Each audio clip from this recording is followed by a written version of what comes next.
Le Figaro Histoire, 1914, comment on déclenche une guerre mondiale. Rivalité économique et coloniale entre grandes puissances, alliance explosive, attentat de Sarajevo. Le Figaro Histoire décrypte l'engrenage qui, à partir d'un conflit local, plongea le continent européen dans un affrontement généralisé. Le Figaro Histoire, 1914, comment on déclenche une guerre mondiale, en vente chez votre marchand de journaux. L'éditorial du Figaro. Fin de vie, la mort sans garde-fou par Laurence de Charette. Il en va parfois des débats fondamentaux comme des grands procès, un fragment de vérité fait subitement irruption, il s'invite par effraction dans la tension des partis qui s'opposent et bouleverse la donne. Le périple tumultueux du texte sur la fin de vie instaurant l'euthanasie et le suicide assisté, rejeté par le Sénat et de nouveau examiné à la hâte à l'Assemblée, sans qu'on comprenne bien ce qui pourrait justifier l'urgence, a fini par le conduire à cette extrémité, la révélation au grand jour de sa radicalité. La proposition de loi se présentait au départ comme un simple ajustement, une possibilité qui serait offerte dans quelques cas exceptionnels et avec un grand nombre de précautions aux personnes confrontées au bord du grand départ à des situations extrêmes. Les discussions successives montrent qu'il n'en est rien.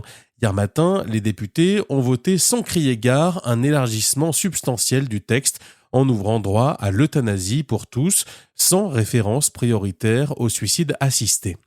Exit la philosophie de l'exception, si tant est qu'elle ait jamais existé. Les cris de victoire des défenseurs de l'euthanasie montrent combien la nature, même de la revendication, le droit de choisir sa mort, s'accommode mal de restrictions. À quel titre un droit ou un progrès devrait-il être en effet encadré, réservé au plus petit nombre ? C'est ainsi que chacun des garde-fous initialement posés est immanquablement remis en question jusqu'à la notion même de fin de vie qui semble pouvoir se définir en années. Plusieurs pays, même s'ils restent en réalité tout à fait minoritaires dans le monde, ont déjà légalisé la mort administrée. Il n'est donc pas possible d'ignorer leur retour. Or, l'expérience montre que chaque législation porte en germe son élargissement et ses dérives. La Belgique offre l'euthanasie aux enfants, les Pays-Bas aux personnes souffrant de démence, l'Allemagne compte de plus en plus de demandes de mort de la part de jeunes. Il n'est pas anodin que, parallèlement, une partie des députés ait, à l'inverse, refusé de sanctuariser un autre droit qu'il est pourtant urgent, lui, de faire respecter, celui de chaque malade à pouvoir bénéficier de soins palliatifs.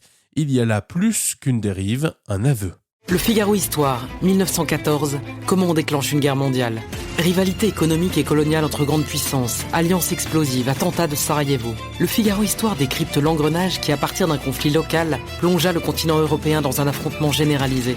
Le Figaro Histoire, 1914, comment on déclenche une guerre mondiale, en vente chez votre marchand de journaux.